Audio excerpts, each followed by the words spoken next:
सभी को नमस्कार। हिंदी विज्ञान मंच पर आपका स्वागत है। इस वीडियो में मैं आपके साथ 10th क्लास साइंस के क्वेश्चन पेपर के सभी एमसीक्यूज डिटेल में डिस्कस करूंगा। इसलिए जो भी स्टूडेंट क्लास 10th में साइंस का पेपर देकर आए हैं वो अपना क्वेश्चन पेपर निकाल लें। मैं आपके साथ सीबीएसई के पंचकुला रीजन का क्वेश्चन पेपर डिस्कस करने वाला हूं। मैं आपको सेट 2 के सभी एमसीक्यूज के आंसर डिटेल में बताऊंगा।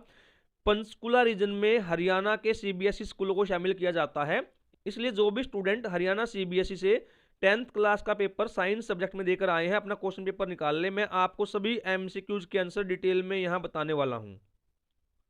Question number 1, given below are the structures of some hydrocarbons, select the two structures which are related to each other from the given option. यहां पर 4 स्ट्रक्चर दिए गए हैं, आपको वो ऑप्शन चुनना है जिसमें 2 स्ट्रक्चर आपस में रिलेटेड हैं।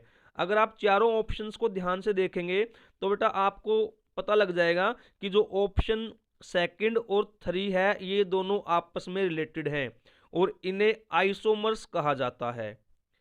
एक में ब्यूटेन है, ये एन ब्यूटेन है और ये आइसोब्यूटेन है। तो सेकंड और थर्ड आपस में रिलेटेड हैं। तो जिस ऑप्शन में सेकंड और थर्ड दिया गया है वही आपका आंसर है और ये ऑप्शन सी में दिया गया है, तो पहले का आंसर है आपका C. Question number 2, choose the incorrect statement about the common reaction used in the hydrogenation of vegetable oils. आपको यहाँ 4 स्टेटमेंट दी गई हैं, उनमें से इनकरेक्ट स्टेटमेंट को पहचानना है जो हाइड्रोजिनेशन रिएक्शन के बारे में है। फर्स्ट ऑप्शन है it is an addition reaction, यह स्टेटमेंट बिल्कुल सही है। Option b, it takes place in the presence of nickel और पैलेडियम कैटलिस्ट, ये भी बिल्कुल सही है। हाइड्रोजिनेशन हमेशा इन्हीं कैटलिस्ट के प्रेजेंस में होता है। Option c, the product contains only single bond between the carbon atom, यह बात भी बिल्कुल सही है। Option d, it is an addition reaction which occurs in the presence of an acid catalyst, ये वाला ऑप्शन गलत है, आपको इनकरेक्ट बताना था, तो आंसर हमारा हो गया ऑप्शन डी।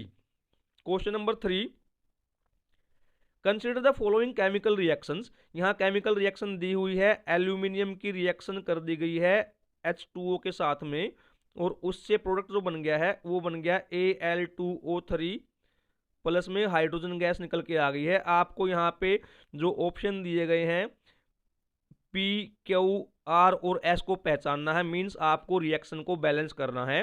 तो इसका ऑप्शन बनेगा बेटा सी। आप लोग ध्यान से देखेंगे, एल्यूमिनियम के 2 भाग लोगे और H2O के 3 भाग ले लेते हो तो Al2O3 बन जाता है, यहाँ 1 बनेगा और साथ में 3H2 निकल जाएगा, तो आपका ऑप्शन सी है। आपको रिएक्शन बैलेंस करनी आनी चाहिए, आप आराम से समझ जाएंगे। Question number 4, study the following cases. आपके सामने 4 केस दिए गए हैं, मींस 4 रिएक्शन दी गई हैं। द केस और cases in which new product will form is are, इन चारों में से जिस भी केस में रिएक्शन हो जाएगी नया प्रोडक्ट बनेगा, आपको वो पहचानना है।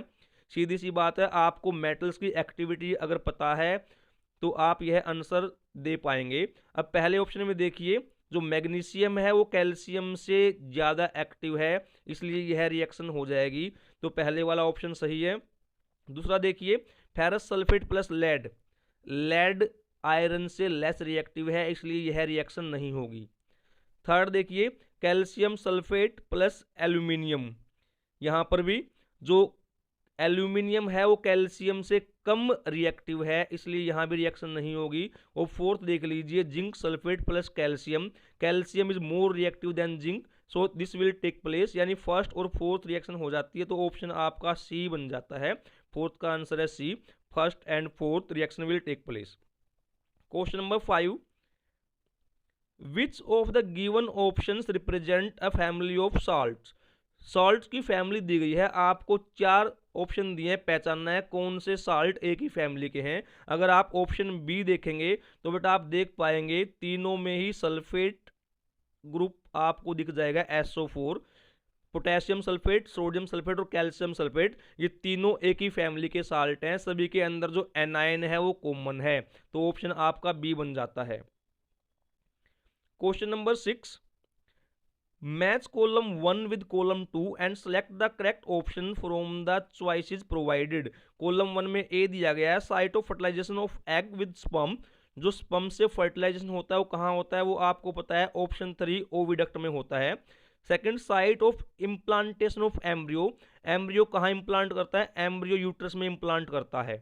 Third, site of entry of sperms in the female reproductive tract and that is vagina first. और जो फोर्थ है, site through which the waste materials generated by the developing embryo are removed, that is placenta। आप ये चारों option देख लीजिए और ये चारों जो मैच हैं डी में है, तो आपका आंसर डी बन जाता है। Next question number 7, the part of hind brain controlling involuntary actions such as salivation and vomiting in humans is. हमारे ब्रेन का वो हमारे हाइंड ब्रेन का वो पार्ट जो वोमिटिंग और सलाइवेशन कंट्रोल करता है, ऑप्शन है डी मेडुला ओब्लोंगेटा। आपको यह बात अच्छे से पता होगी। Question number 8, select a pair of bisexual flowers from the following. यहाँ चार ऑप्शन दिए हैं, चार पेयर दिए गए हैं, आपको बाइसेक्सुअल फ्लावर्स का पेयर सेलेक्ट करना है। बाइसेक्सुअल फ्लावर्स वो फ्लावर्स होते हैं जिनमें मेल और फीमेल दोनों पार्ट होते हैं। अगर आप ऑप्शन ए देखेंगे, पपाया यूनिसेक्सुअल फ्लावर होता है, उसमें मेल अलग होता है फीमेल अलग होता है, तो ऑप्शन ए और सी दोनों में पपाया है, दोनों बाहर हो गए हैं। ऐसे ही वाटरमेलन जो है इसमें भी मेल और फीमेल फ्लावर अलग अलग होते हैं, तो केवल एक ही ऑप्शन बच गया आपका, ऑप्शन बी। तो ऑप्शन बी आपका करेक्ट आंसर है। तो 8वें क्वेश्चन का आंसर आपका बन गया option b, hibiscus and mustard. Question number 9, the plant hormones present in greater concentration in areas of rapidly dividing cells. जिन एरिया में सेल्स रैपिडली डिवाइड हो रही हैं वहां पर कौन सा हार्मोन है। आपको जब मैंने ऑनलाइन क्लासेस ली थी बेटा, आपको ये मोस्टली क्वेश्चन कराए थे और मैंने उस टाइम आपको कहा था कि इन चारों हार्मोन्स के फंक्शन याद कर लेना, पक्का पेपर में आएगा। तो इसका आंसर है cytokinin. Cytokinin rapid cell division में हेल्प करता है। Question number 10, temporary finger like extensions on the cell surface to take in food is formed in. आप लोगों ने अगर अमीबा में डाइजेशन देखा हो तो जो अमीबा का डायग्राम कुछ इस प्रकार का बना हुआ है बुक के अंदर, आपने ड्रॉ भी किया होगा। जब अमीबा को फूड लेना होता है तो इसके सरफेस पे फिंगर लाइक प्रोजेक्शंस ग्रो कर जाते हैं और ये फूड को फिर इनगल्फ कर लेते हैं। तो इसका आंसर है बी अमीबा। और इस फिंगर लाइक प्रोजेक्शंस को क्या बोलते हैं, सूडोपोडिया। आप लोगों ने नाम सुना होगा। Question number 11, a wire of length L is gradually stretched so that its length increases to 3L. If its original resistance is R, then its new resistance will be। मतलब क्वेश्चन समझे आप, क्या कहा गया है कि आपके पास कोई एक वायर है, इसकी लेंथ है L। अब इस वायर का एरिया ऑफ क्रॉस सेक्शन भी होता है, लेंथ यहाँ पर L है और एरिया ऑफ क्रॉस सेक्शन है मान लीजिए A। तो आपको रेजिस्टेंस पता है, रेजिस्टेंस क्या होता है, R is equal to rho into L upon A. ये किसी भी कंडक्टर के लिए रेजिस्टेंस का फॉर्मूला है। अब क्या किया गया, इस लेंथ को इंक्रीज करके 3L कर दिया, मतलब तार को खींच दिया, ये लंबा हो गया। और जब तार को आप इंक्रीज स्ट्रेच करते हो तो इसका जो एरिया ऑफ क्रॉस सेक्शन है वो कम हो जाएगा। तो एरिया ऑफ क्रॉस सेक्शन अब नया जो होगा वो A/3 हो जाएगा। तो नेक्स्ट जो R डैश हमारा बनेगा, नया रेजिस्टेंस बनेगा, that will be equal to rho into, अब L हमारा कितना हो गया 3L और एरिया हमारा हो गया है A/3। तो ये 3 ऊपर आ जाएगा, 3 3 जा 9, यानी हमारा बन गया rho into 9L upon A। ये कॉमन चीजें कैंसिल हो जाएंगे, नया एरिया 9 टाइम्स ज्यादा हो जाएगा, तो आंसर आपका बन जाएगा 9R। क्लियर हो गया होगा। अगर आपको क्लियर नहीं हुआ तो आप कमेंट करके बताएं, मैं आपको दोबारा से एक्सप्लेन करूंगा एक नई वीडियो में। Question number 12, which one of the following statement is not true about the bar magnet. Bar magnet आप लोगों ने देखी है, उसके दो पोल होते हैं, नॉर्थ और साउथ। अब क्या क्या प्रॉपर्टी दी है वो देख लेते हैं। It sets itself in north south direction when suspended freely, बिल्कुल सही बात है। आपको वो बताना जो सही नहीं है। Option b, it has attractive power for iron filing, यह बात भी बिल्कुल सही है, आयरन फिलिंग को बार मैग्नेट अपनी तरफ अट्रैक्ट कर लेता है। Option c, it produces magnetic field lines, यह बात भी बिल्कुल सही है। तो ऑप्शन डी बच गया। अब तो हमारा आंसर ऑप्शन डी बन जाएगा। एक बार आंसर देख भी लेते हैं। The direction of magnetic field lines inside a bar magnet is from its north pole to its south pole. यह बात गलत है। आप लोगों ने देखा है कि जो मैग्नेट के बाहर जो रीजन है वहां पर नॉर्थ से साउथ की ओर मैग्नेटिक लाइंस जाती हैं, और इसके अंदर उल्टा हो जाता है, इस तरफ आते हैं यूं करके। ये डायग्राम आप लोगों ने अपनी बुक में देखा होगा, तो ऑप्शन डी आपका बन जाता है। Question number 13, absolute refractive index of water and glass is 4/3 and 3/2 respectively. If speed of light in glass is 2 × 10⁸ metre per second, then speed of light in water is। आप लोगों को पता है refractive index का जो formula होता है वो होता है mu is equal to c upon v, where c is the velocity of light and v is the speed of light in the given medium. अब सपोज हम इसमें पहले ग्लास लेते हैं, तो mu g 4/3 will be equal to c upon v. अब यहाँ पर क्या दिया गया है, velocity of light in glass दी गई है, तो हमें ग्लास वाला फॉर्मूला लेना पड़ेगा। हम क्या करेंगे कि जो म्यू हमारा है वो 3/2 है ग्लास के लिए, और वेलोसिटी ऑफ लाइट हमें निकालनी है क्योंकि यहाँ दी हुई नहीं है सी, और speed of light in glass is 2 × 10⁸ metre per second. तो यहाँ सी निकल जाएगा, क्रॉस मल्टीप्लाई करेंगे हम 3 × 2 × 10⁸ डिवाइडेड बाई 2, 2 से 2 कैंसिल, तो सी हमारा आ गया है 3 × 10⁸। अब ये सी आ गया। अब नेक्स्ट हमें निकालना क्या है, speed of light in water. तो वाटर के लिए जो म्यू बनेगा वो दिया हुआ है 4/3 विल बी इक्वल टू सी हमारा आ गया 3 × 10⁸, 3 × 10⁸, और v हमने निकालनी है। तो v को इस तरफ ले आते क्रॉस मल्टीप्लाई कर लेते हैं, 3 × 3 × 10⁸ divided by 4, 3 3 9/4 × 10⁸ metre per second. तो आपका ऑप्शन ए आंसर बन जाता है। लेकिन बेटा थोड़ा सा यहाँ पर इन्होंने एक बात नहीं दी, यहाँ 9/4 × 10⁸ मीटर पर सेकेंड होना चाहिए। हो सकता है आप सभी को इसका आंसर मिल जाए जिसने ये क्वेश्चन अटेम्प्ट किया है। नेक्स्ट क्वेश्चन देखते हैं, when a beam of white light passes through a region of very fine dust particles, colors of light that scatters the most in the region is। आपको पता होगा जो स्कैटरिंग पावर होती है किसी भी कलर की, जो स्कैटरिंग पावर है वो उसकी वेवलेंथ के इनवर्सली प्रोपोर्शनल होती है। जिसकी वेवलेंथ बहुत ज़्यादा होती है वो कलर लीस्ट स्कैटर होता है, और जिसकी वेवलेंथ सबसे कम होती है वो मोस्ट स्कैटर होता है। तो जो ब्लू कलर है इसकी वेवलेंथ लीस्ट होती है, इसलिए इसकी स्कैटरिंग पावर मोस्ट होती है, इसलिए इसका आंसर है आपका c, 14th answer c. Question number 15, the strength of the magnetic field produced inside a current carrying long straight solenoid does not depend upon. यह क्वेश्चन भी बेटा मैंने आप लोगों को जब हमने प्रैक्टिस पेपर किए थे उसमें कहा था, और ये यूं का यूं आ गया है, ऊपर वाला भी उसमें था और ये वाला क्वेश्चन भी था। ये क्वेश्चंस रिपीट हुए हैं एज इट इज। तो अब क्वेश्चन के 4 ऑप्शन देखते हैं। Area of the cross section of the tube of solenoid, बिल्कुल सही बात है। Number of turns per unit length in the solenoid, ये बात भी सही है। Direction of current flowing through the coil of the solenoid, कि सोलेनोइड के अंदर जो करंट का डायरेक्शन है क्या उस पर डिपेंड करता है, इस पे डिपेंड नहीं करता। आंसर सी हमारा ऑप्शन है। Material of the core of solenoid, इस पे भी डिपेंड करता है। तो 15th का आंसर आपका बन जाता है सी। आगे चलते हैं।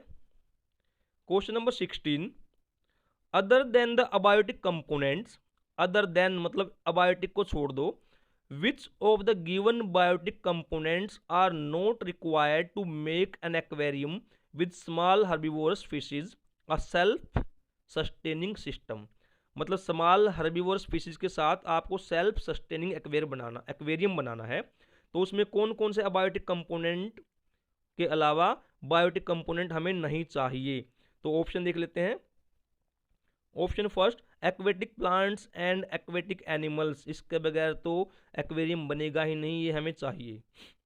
और इसमें पूछा गया not required. Option b, terrestrial plants and terrestrial animal, जो ज़मीन पे प्लांट और एनिमल होते हैं, हमें इनकी कोई आवश्यकता नहीं है एक्वेरियम बनाने में।